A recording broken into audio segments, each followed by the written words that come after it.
नीलकंठ। एक बार मैं संगम नगरी प्रयागराज रेलवे स्टेशन पर अतिथि को छोड़कर वापस आ रही थी कि मुझे चिड़िया और खरगोशों की दुकान का ध्यान आ गया और मैंने ड्राइवर को उसी ओर चलने का आदेश दिया। बड़े मियाँ चिड़िया वाले की दुकान के निकट पहुंचते ही उसने सड़क पर आकर ड्राइवर को रुकने का संकेत दिया। बड़े मियाँ ने कहा, सलाम गुरुजी। पिछली बार आपने मोर के बच्चों के लिए पूछा था। शंकरगढ़ से एक चिड़ी मार 2 मोर के बच्चे पकड़ लाया है। एक मोर, एक मोरनी। मोर के पंजों से दवा बनती है, सो ऐसे ही लोग खरीदने आए थे। आखिर मेरा भी इंसान का दिल है, मारने के लिए इन मासूमों को कैसे दे दूं? मैंने तो उन्हें टाल दिया। बड़े मियाँ के भाषण की तूफान मेल के लिए कोई निश्चित स्टेशन नहीं है।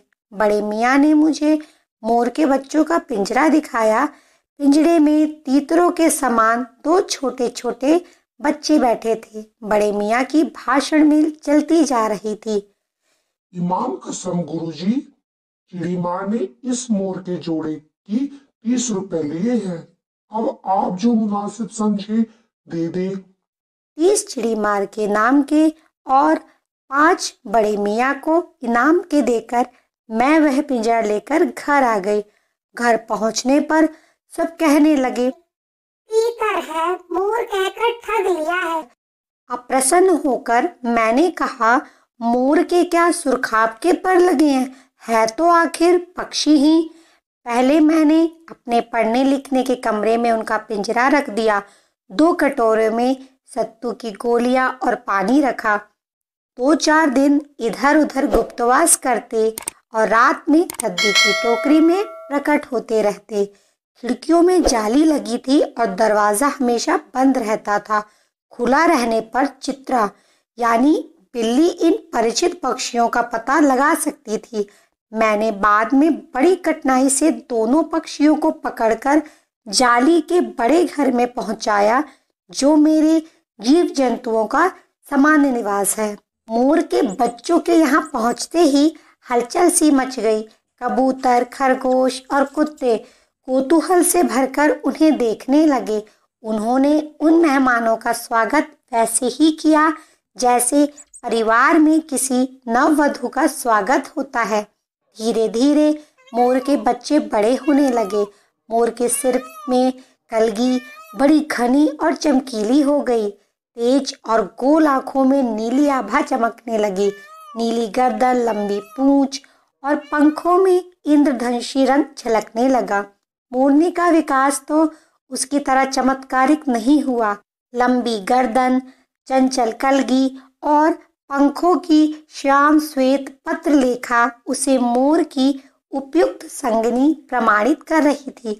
मोर की गर्दन नीली होने के कारण मैंने उसे नीलकंठ नाम दिया और मोरनी को सदा उसके साथ रहने के कारण राधा नाम दिया।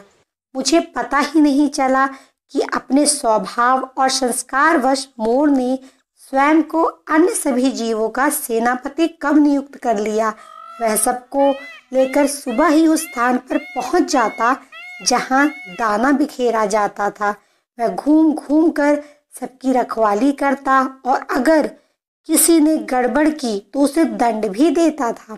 वह चोंच से खरगोश के बच्चों का कान पकड़कर तब तक रखता जब तक वे चीखने ना लगते। उसके भय से कोई जीव उसे नाराज करने का साहस नहीं करता। मोर का उन जीवों के प्रति प्रेम भी असाधारण था। जब वह मिट्टी पर अपने पंख फैलाकर बैठ जाता तो सब उसकी लंबी घनी पूंछ पर छुआ छुअल जैसा खेल खेलते।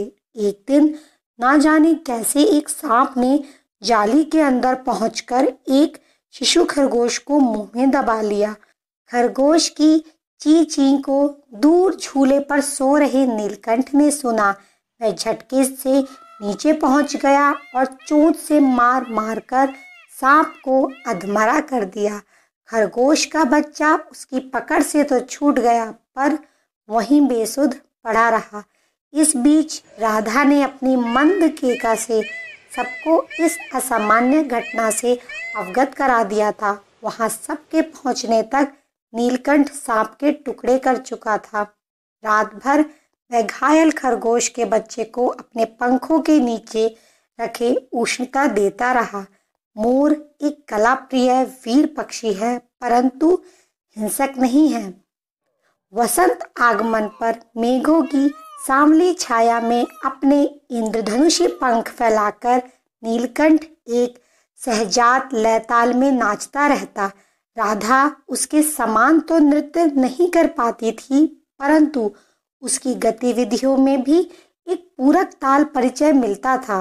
नीलकंठ ने ना जाने कैसे जान लिया कि उसका नृत्य मुझे बहुत भाता है। वह अक्सर मेरे जालीदार घर के पास पहुंचते ही अपना नृत्य आरंभ कर देता था। अतिथियों के आगमन पर भी उसका नृत्य शुरू हो जाता था।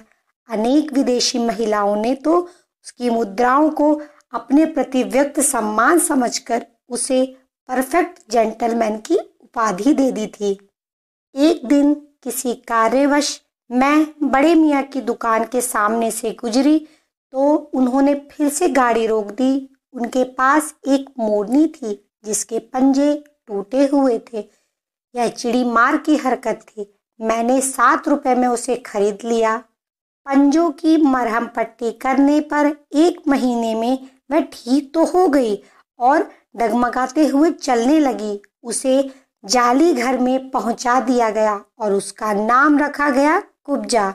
नाम के अनुरूप ही उसका स्वभाव भी सिद्ध हुआ। नीलकंठ और राधा को जब भी वह देखती उन्हें मारने दौड़ती। उसने चोंच से मार मार कर राधा की कलगी और पंख तोड़ डाले थे। नीलकंठ उससे दूर भागता, पर वह उसके साथ रहना चाहती थी। किसी जीव जंतु से उसकी मित्रता नहीं थी। उसने राधा के 2 अंडे तोड़ डाले थे। उसके कारण राधा और नीलकंठ की प्रसन्नता का अंत हो गया। कई बार नीलकंठ जाली से निकलकर भाग जाता। एक बार कई दिन तक वह भूखा प्यासा आम के पेड़ पर छिपा बैठा रहा। उसकी चाल में थकावट आ गई थी और आंखों में शून्यता रहती थी। मुझे आशा थी कि कुछ दिनों में सब में मेल हो जाएगा, परंतु ऐसा नहीं हुआ। 3-4 माह के बाद अचानक एक दिन सुबह मैंने नीलकंठ को मरा हुआ पाया। ना उसे कोई बीमारी थी और ना ही उसके शरीर पर कोई चोट का निशान था। मैंने उसे अपनी शॉल में लपेटकर संगम में प्रवाहित कर दिया। राधा नीलकंठ की प्रतीक्षा करती रहती। उसे आशा थी कि पहले की तरह वह फिर लौट आएगा। कुब्जा ने भी कोलाहल के साथ उसे ढूंढना शुरू किया। वह आम, अशोक, कचनार की शाखाओं में उसे ढूंढती रहती। एक दिन आम की शाखा से उतरते ही कजली कुतिया उसके सामने पड़ गई। स्वभाववश कुब्जा ने चोंच से उस पर प्रहार किया तो कजली के 2 दांत उसकी गर्दन पर लग गए। परिणामतः उसकी मृत्यु हो गई।